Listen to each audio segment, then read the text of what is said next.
Welcome to Hannity, and we are back in our nation's capital, Washington, D.C. In just a moment, we're going to take you inside the White House for an exclusive interview with the President of the United States, Donald Trump, alongside the left's newest boogeyman, the leader of Doge, Elon Musk.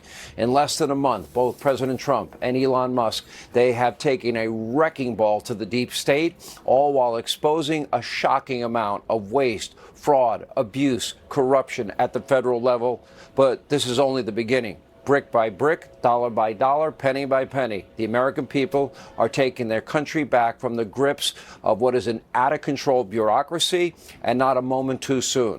So without further ado, here's part one of my interview with President Trump and Elon Musk.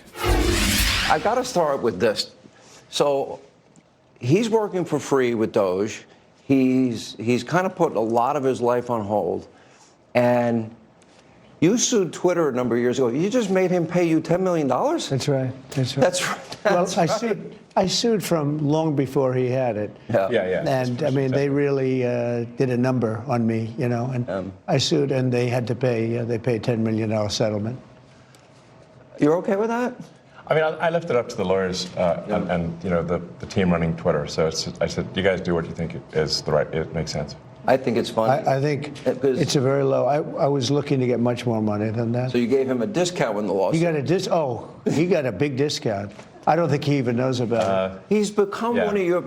If you read and believe the media, he's become one of your best friends. He's working for free for you. Well, I love the president. I just want to be clear about that. You don't care about that. I know. I love the president. You love the president. I think President Trump is a good man, and he's, you know. It's nice the way he said that, you know? There's something nice about it. It really is. You know, because, I mean, the president has been so unfairly attacked in the media. It's really outrageous.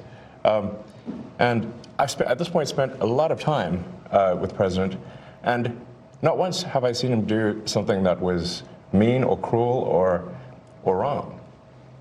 Not once. You know, I've known him for 30 years. Yeah. And I've never seen anybody take as much as he's taken. Yeah. And we've discussed this, and I'm like, how do you deal with it? Did I have a choice? Well, you would say that to me. I'm like, what am I going to do? Worry about it? And, you know, and then culminating in 2 assassination attempts, which resulted in your endorsement. Well, I was going to do it anyway, but that was it. Precipitating event, yes. That speeded it up a little bit? Yeah. The day of the assassination. I didn't know that. Yeah. It sped it up, but I was going to do it anyway. Mr. President, with your indulgence, I'm convinced that people only know a little bit about Elon. I don't think they know everything about Elon, because as I studied and prepared for this interview, I learned a lot about you that I didn't know. I think people will think about Tesla. Democrats are demonizing you and trying to make the country hate you. I just want people to understand you a little bit better, and the person that you've gotten to know and have now put a lot of trust in. Yeah. And, you know, just let's go over a little bit of your bio, starting with PayPal and how you became involved in Tesla and SpaceX and Neuralink and all these. Take a while. I mean, you know, I think the way to think of me is like I'm a technologist, and I try to make technologies that improve the world and make life better. Your shirt. Yeah, and that's why I like my T-shirt says tech support, because I'm here to provide the president with technology support. And now that may seem like, well, is that a silly thing? But actually, it's a very important thing, because the president will make these executive orders, which are very sensible and good for the country, but then they don't get implemented. You know, so if you take for example, all the funding for the migrant hotels, the president issued an executive order. Hey, we need to stop taking taxpayer money and paying for luxury hotels for illegal immigrants. Which makes no sense. Like, so obviously, people do not want their tax dollars going to fund high-end hotels for illegals, and yet they were still doing that, even as late as last week. And so, you know, we went in there and we're like, hey, this is in violation of the presidential executive order. It needs to stop. So what we're doing here is one of the biggest functions of the Doge team is just making sure that the presidential executive orders are actually carried out. And this is, I just want to point out, this is a very important thing, because the president is the elected representative of the people. So he's representing the will of the people. And if the bureaucracy is fighting the will of the people and preventing the president from implementing what the people want, then what we live in is a bureaucracy and not a democracy. No. You're both aware, you have to be keenly aware, that the media and the punditry class, not that, you know, I think you've proven they have no power anymore, because they threw everything they had at you, and they didn't win. And that was, you know, the New York Times, Washington Post, 3 networks, every late-night comedy show, 2 cable channels. They just threw everything, lawfare, weaponization. Sure. And now I see they want you two to start, they want a divorce. They want you two to start hating each other. And they try, oh, President Elon Musk, for example. You do know that they're doing that to you. Oh, I see it all the time. They tried it, then they stopped. That wasn't. They have many different things of hatred. Actually, Elon called me. He said, you know, they're trying to drive us apart. I said, absolutely. No, they said, we have breaking news. Donald Trump has ceded control of the presidency to Elon Musk. President Musk will be attending a cabinet meeting tonight at 8 o'clock. And I say, it's just so obvious. They're so bad at it. I used to think they were good at it. They're actually bad at it, because if they were good at it, I'd never be president. Because I think nobody in history has ever gotten more bad publicity than me. I could do the greatest things. I get 98% bad publicity. I could do, outside of you and a few of your very good friends, it's like the craziest thing. But you know what I have learned, Elon? The people are smart. They get it. Yeah, they do, actually. They get it. They really see what's happening. Yes. And at the end of this interview, what I would like is I want people to know the relationship and know more about you. What is the relationship, Mr. President? Well, I respect him. I've always respected him. I never knew that he was right on certain things, and I'm usually pretty good at this stuff. He did Starlink. He did things that were so advanced and nobody knew what the hell they were. I can tell you in North Carolina, they had no communication. They were wiped out. Those people were, you know, they had rivers in between. Land that never saw water, all of a sudden it was a river and a vicious, like rapids. People were dying all over. They had no communication. They said, do you know Elon Musk? They didn't really know I knew him. I said, yeah. He said, could you get Starlink? It's like the first time I ever heard of it. I said, what's Starlink? A communication system. That's unbelievable. I have it. Yeah. And he said, I called him and I said, listen, they really need it. And he got like thousands of units of this communication, and it saved a lot of lives. He got it immediately, and you can't get it. I mean, you have to wait a long time to get it. But he got it to him immediately, and I said, that's pretty amazing, and I didn't even know he had it.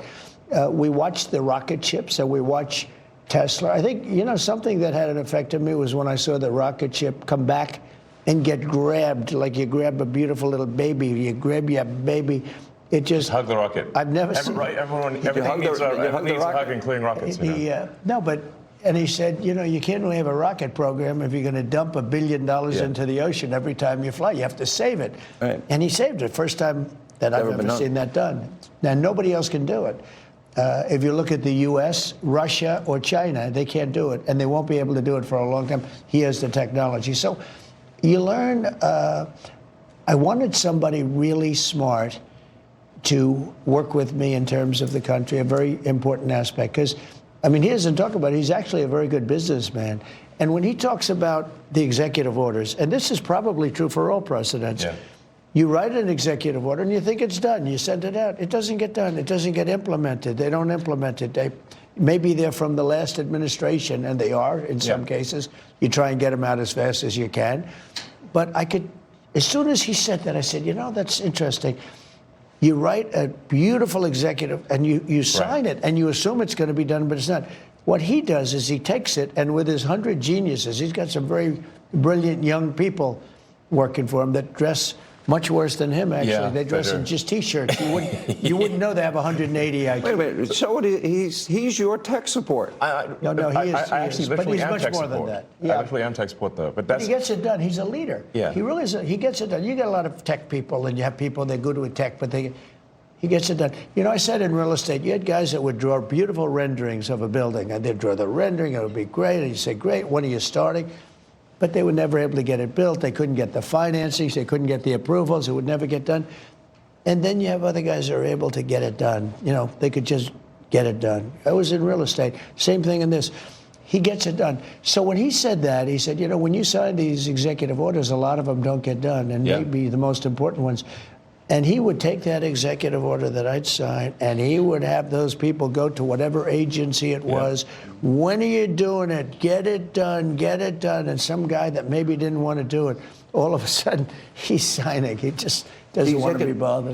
Do a lot of those executive orders have to be codified into law? Do you need the Republican Congress to follow up? A lot of them will be, yeah. They will. But look, in the meantime, we have 4 years. The beauty is we have 4 years. That's why I like doing it right at the beginning.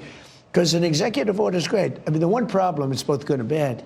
Because when they did all these executive orders, I've canceled most of them. They were terrible. I mean, we're going to go radical left communist. Okay, it was crazy. Their executive orders were so bad.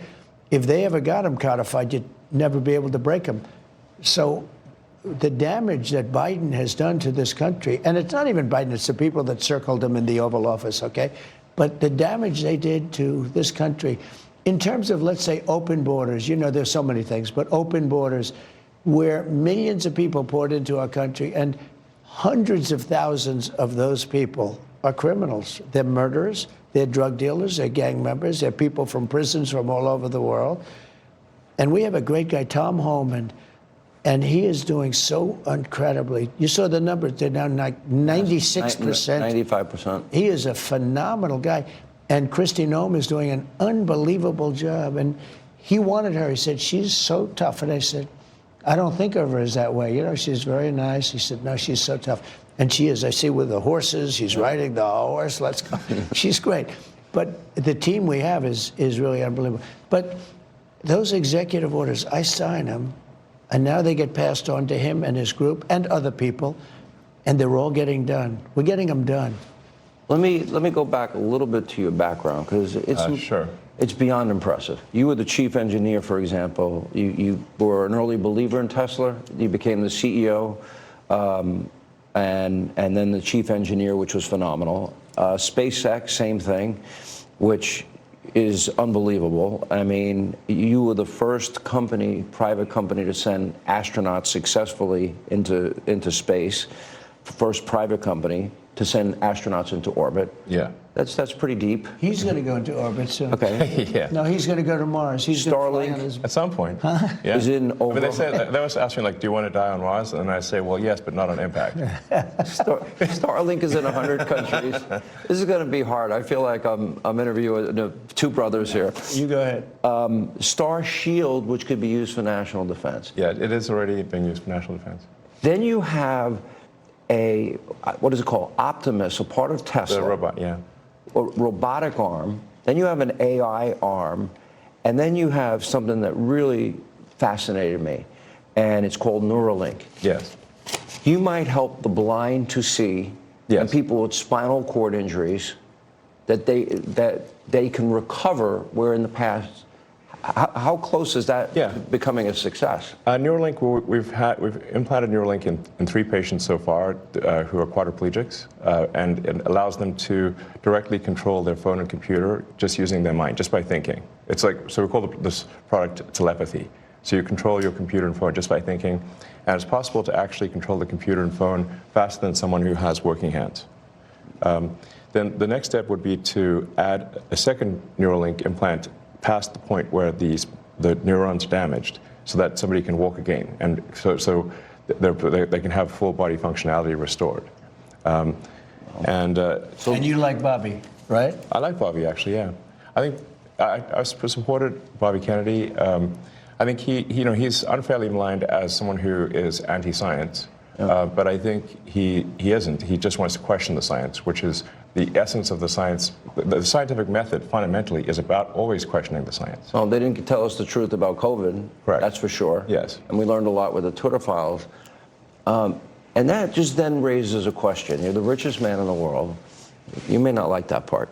Yeah. You're pretty competitive. It's neither here nor there. I've known you a long time. But that's why. But he's on your team. Well, that's true. He can't top that. He's good. You know, I wanted to find somebody smarter than him. I searched all over. I just couldn't do it. Yeah. I couldn't. You really tried hard. I couldn't find anyone smarter, right? So we had it for the country. But this is the thing. We settled on we settle on this Well, guy. thanks for having me. So, I'm just trying to be useful this is here. the interesting. This is where we are as a society, and I hate to do this to you, but I'm going to do it anyway. You're doing all of these things. Doge. Nobody at Doge gets paid a penny, correct? Well, actually, some people are federal employees. Some are, that okay. Yeah, They're helping. But it's fair to say that the software engineers at Doge could be earning millions of dollars a year, and instead of earning a small fraction of that as federal employees. Okay, so just And they're very committed people. so Yes. you're committed to helping the blind see, people with spinal cord injuries recover. Yes. You're committed to getting to Mars. You're committed to rescue. You're going to help rescue next month 2 astronauts that I think were abandoned. They dispute that in an interview. When are you At getting the them? president's request or instruction, we are accelerating the return of the astronauts, which was postponed kind of to a ridiculous degree. They got left in space. They've been there. They were supposed to be there 8 days. They're there almost 300. Biden. They were Yeah. Yes, they were left up there for political reasons, which is not good. Okay, it's not good. Now, if I had the weight of the pressure of doing that successfully on my shoulders, I think I'd be, But when we spoke before we did this interview, you are very confident. You think this will be a successful mission. Well, we don't want to be complacent, but we have brought astronauts back from the space station many times before, and always with success. Mm-hmm. So, as long as we're not complacent, When are you going to launch? I think it's about 4 weeks to bring them back. About 4 weeks. Yeah. And And You we're have being the go-ahead. extremely cautious. Yeah. You now have the go-ahead. Yes. Well, thanks to you. They didn't have the go-ahead with Biden. What's that? He was going to leave him in space. I think he was going to leave him in space. well, it's like He we considered were it growing like- up, lost in space. Yeah, he didn't want the publicity. Can you believe it? Unbelievable. And so Yeah. I want to echo something that the president said and then ask an overarching question. So people get hit with Hurricane Helene. They have no communication with the outside world. You come to the rescue. You donated that, I Yes, believe? yes. Okay. You donated to the people He saved a lot of lives in in North Carolina. He saved a lot of lives. and California after the wildfires? California, but I mean in North Carolina where they were really in trouble, they had no communication. People were Nothing. dying. They were dying of starvation. He saved a lot of lives in North Carolina. Okay, now you're going to rescue astronauts. And now, and again, you do all of this. I would think liberals would love the fact that you have the biggest electric vehicle company in the world. Yeah. I mean, I used to be adored by the left. Yeah, not anymore. Less so these He days. killed that, huh? I mean, less so. I really didn't know. Well, I mean, this whole sort of like, they call it like Trump derangement syndrome. And I don't, you don't realize how real this is until like you can't reason with people. So like I was at a friend's birthday party in LA, just a birthday dinner, and it was like a nice, quiet dinner, and everyone was behaving normally. And then I happened to mention, this is before the election, like a month or two before, I happened to mention the president's name. And it was like they got shot with a dart in the jugular that contained like methamphetamine and rabies, okay? And they're like, wow! And I'm like, what is wrong? Like, guys, like, you can't have like a normal conversation. Yeah. And it's like, it's like they become completely irrational. He has no idea, but if you're friends with him, Yeah. you pay a price. It's like I walk in a restaurant in New York and it's like half the room, it's daggers, and they want to. No, the eye daggers level is insane. Yeah. I mean, there was like I had like some invitation because so I got invited to like basically a big sort of damn event like that was, but I received the invitation like the beginning of last year, and I still attended even after I'd endorsed President Trump, and I didn't realize how profoundly that would affect how I was received. I mean, I walk into the room and I'm getting just the dirty looks from everyone. Like, if looks could kill, I would have been dead several times over. But that was not before Trump. Be like, there'd just be ashes on the floor. Before Trump, that never happened, right? No. All right, more of my interview from the White House with President Trump and Elon Musk straight ahead.